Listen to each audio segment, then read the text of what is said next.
Yes, my dear friend, welcome back to the channel. This is Salon's Blog. A very good morning to you, wherever you are on the globe, especially on the continent of Africa, in Europe, in America, in Canada, or right here in Southeast Asia. Ladies and gentlemen, it is Tuesday afternoon. Here in Asia, by you in Africa, you are in your morning. We that are in Asia, it is in the afternoon. You in Europe, you're also in your morning. Welcome to the channel. Yes. Today and tomorrow, the international break will be over with all the troubles of the international break. It's been a very, let me say, quiet international break for me. A lot took place which I personally did not like, in exception of one or two good news regarding Chelsea, which I will be delving into right now. But you see, spirit seems high in Chelsea squad training that took place under the watchful eye of our head coach, Enzo Maresca, yesterday. Yes, no doubt, our captain, Reece James, is back enjoying the team in training. The players that were available, that did not go for the international break, they were around for the training with Enzo Maresca, which is a good news. Oh yes. You can see clearly right there. Clearly, at training, you see Romeo Lavia present in training. KDH, yes, Kenan Dewsbury Hall, right there in training. And few others that did not go for the international break. They were all available. And therefore, I'll be expecting to see totally different squad facing Liverpool on Sunday. Oh yeah, I will expect a player like Romeo Lavia,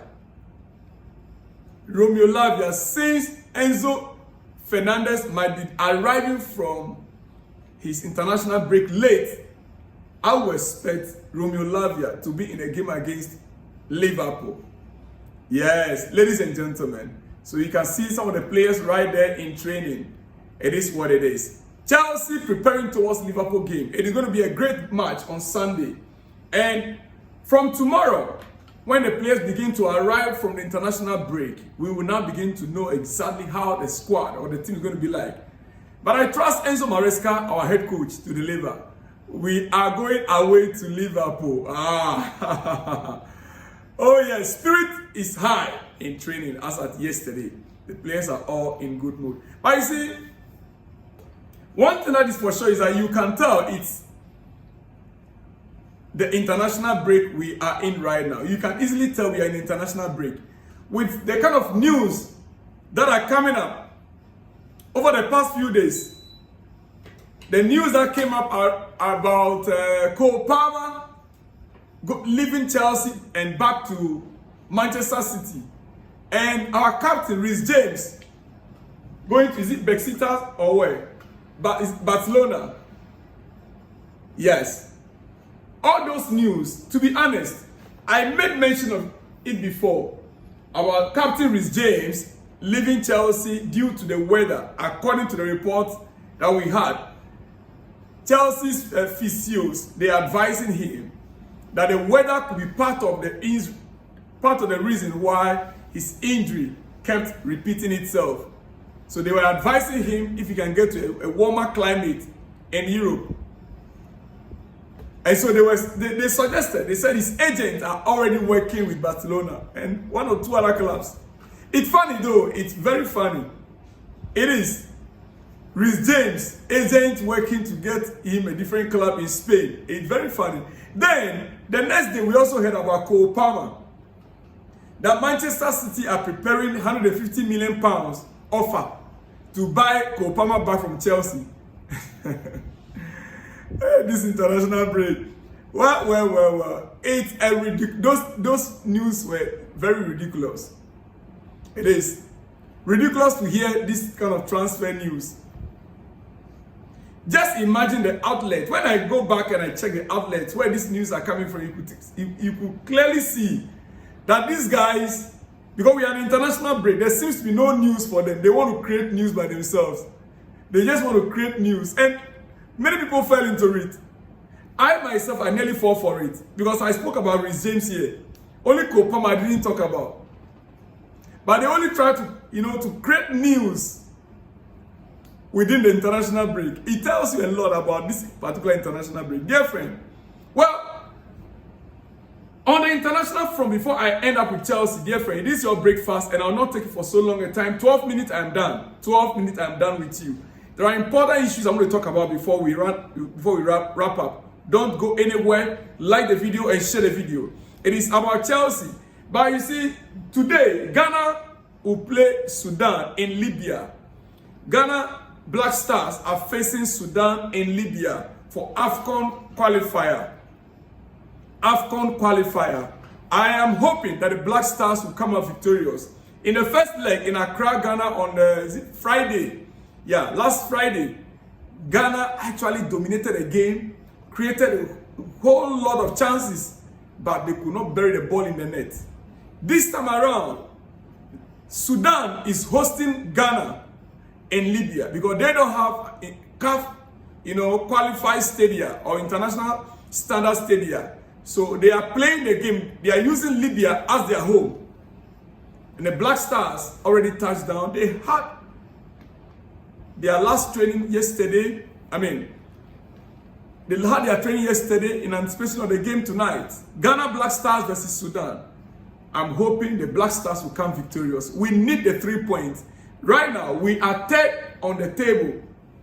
Group J table, third, with only 2 points. And therefore, we need to begin to accumulate points and hope that the other teams, Angola and the other teams, will begin to drop points. Then only we can qualify for the next year's AFCON. Otherwise, the way things are right now, if Ghana is not very careful, and in fact, if Ghana should lose tonight's game, we just call it over. All right? Moving from the Black Stars of Ghana, we go to Super Eagles of Nigeria. At long last, the battle has ended. The Super Eagles finally arrived in Nigeria last night successfully, unscattered. Super Eagles, they successfully arrived back in Nigeria after being, left in Libya by the Libyan authorities. Their hosts could not afford them the necessary courtesy that is demanded of them to host the Super Eagles for the international game, AFCON qualifier. The Super Eagles, they abandoned the game because they were left at the airport for close to 16 hours. They had no choice. But you see, Libya completed their final training session despite Nigeria announcing they boycotted the game on Tuesday. The game was supposed to take place today. And despite the fact that Nigeria announced they are boycotting the games on today, the Libyans, they successfully completed their last training yesterday, their last training session, as you can see the picture on your screen.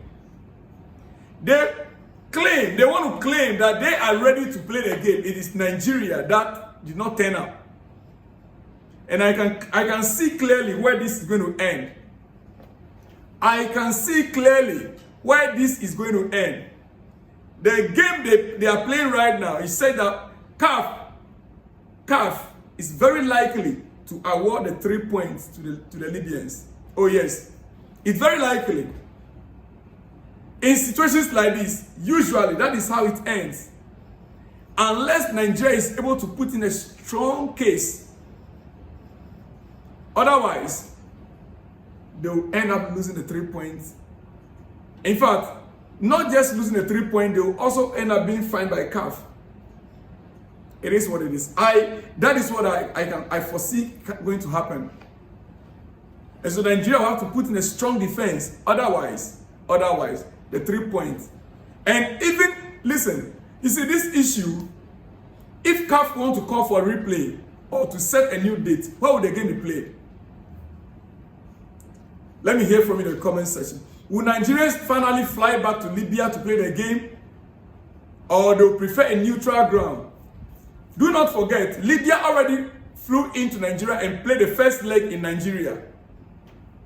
So it will be expected that Nigeria also fly to their country and play the second leg. Will Nigeria now be comfortable with a new date to go there and play it maybe the next international break?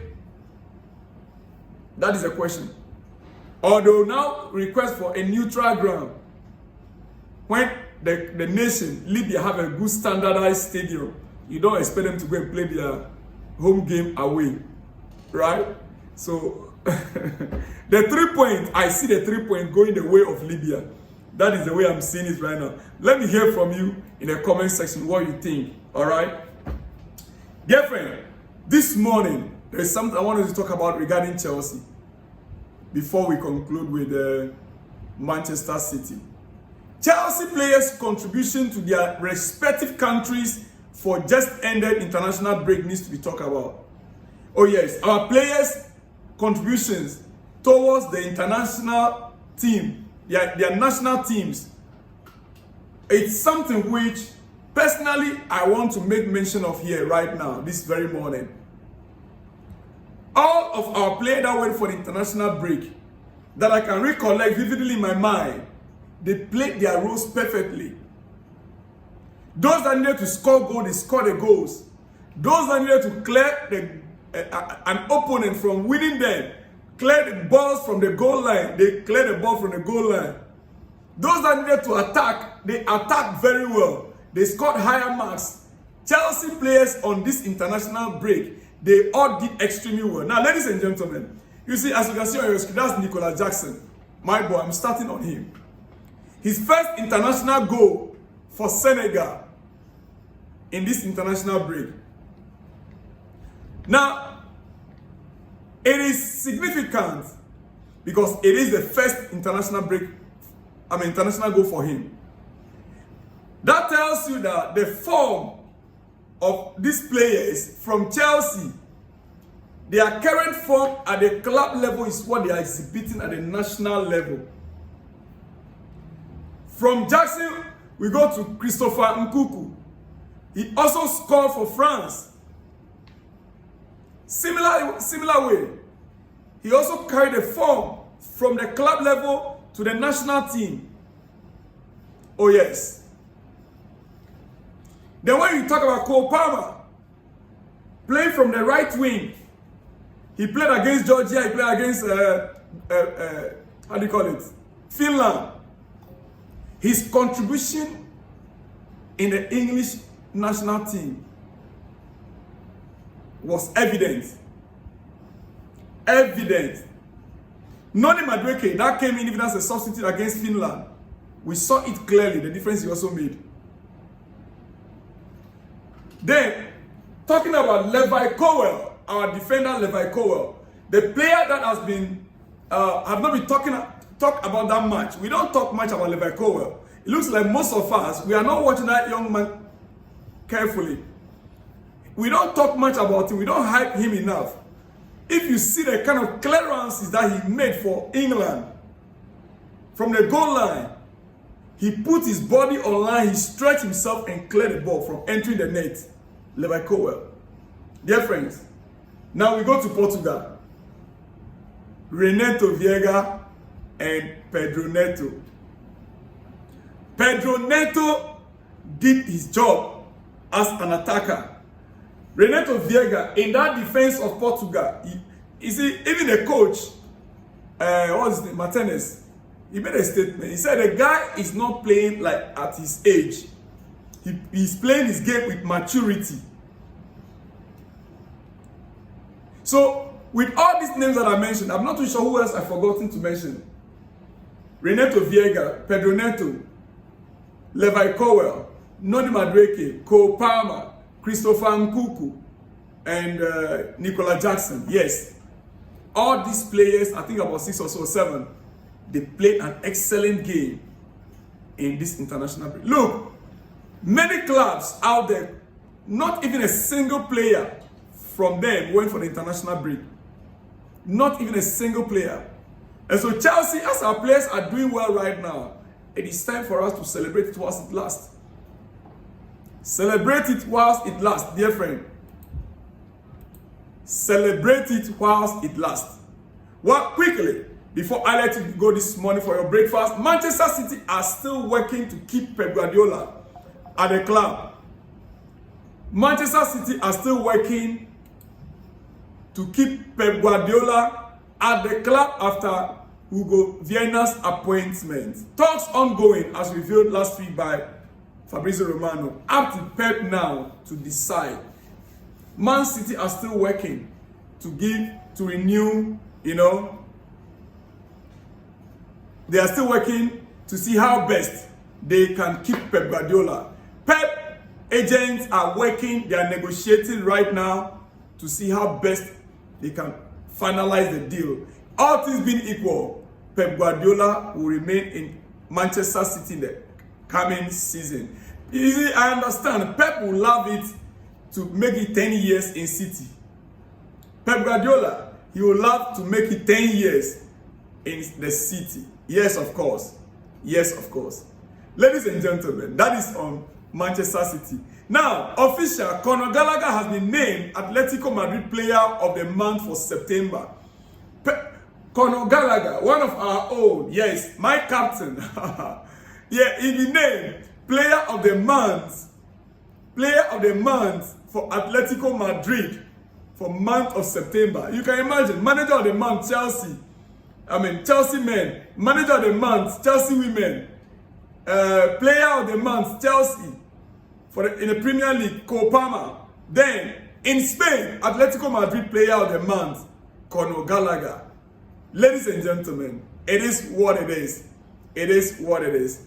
Before I go finally, you can see the last session of training by the Black Stars of Ghana and Libya, preparing towards their game. I believe it's today. Yeah, it should be today. Last session of training, getting ready for the game against Sudan today. Dear friend, it is what it is. Quickly, some big shout out to you guys before I let you go. Yeah, big shout out to you. This one coming from David. David wonders and say, bro, please, it depends on the players around him. And he is a top scorer in the history of Norway national team. Talking about Haaland.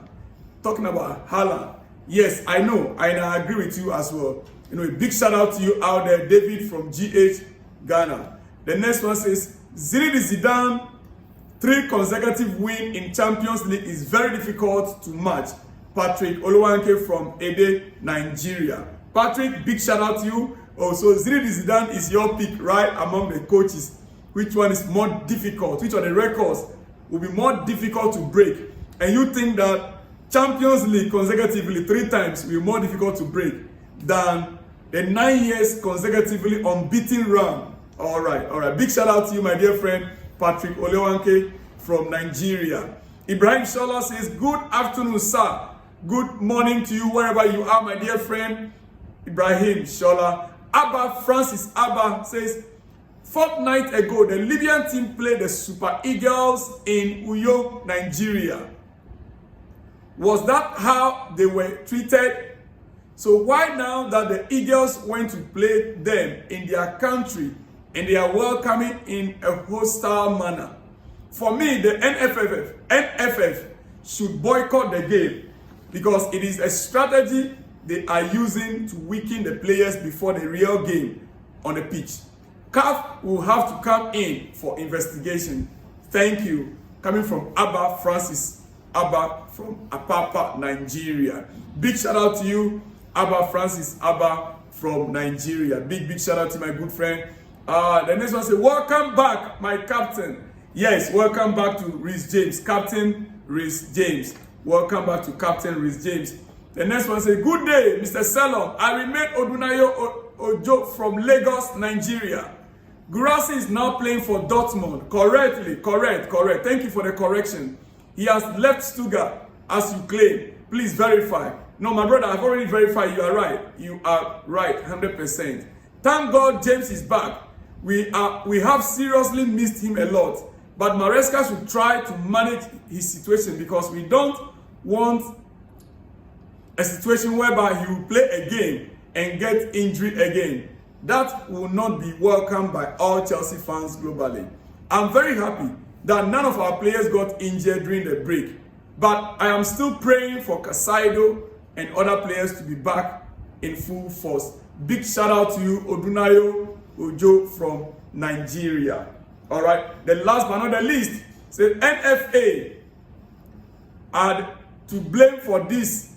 There is no way Nigeria Football Association will treating Libya well that they will not replicate to Super Eagles. How a game will be played in Uyo and you allow your visitors to land at Lagos. Libya gives us double what we did to them. Big shame to NFA. Well, my dear friend, that is your own opinion. From the report I'm receiving also, we have been told that it's the Libyans that did not land at the state where Port Harcourt. I think they were being asked to land in Port Harcourt or wherever. They landed in a different place, and yet the Nigerian NFF, they still accommodated them. They still find a way out to help them for where they landed. Even get them police escort.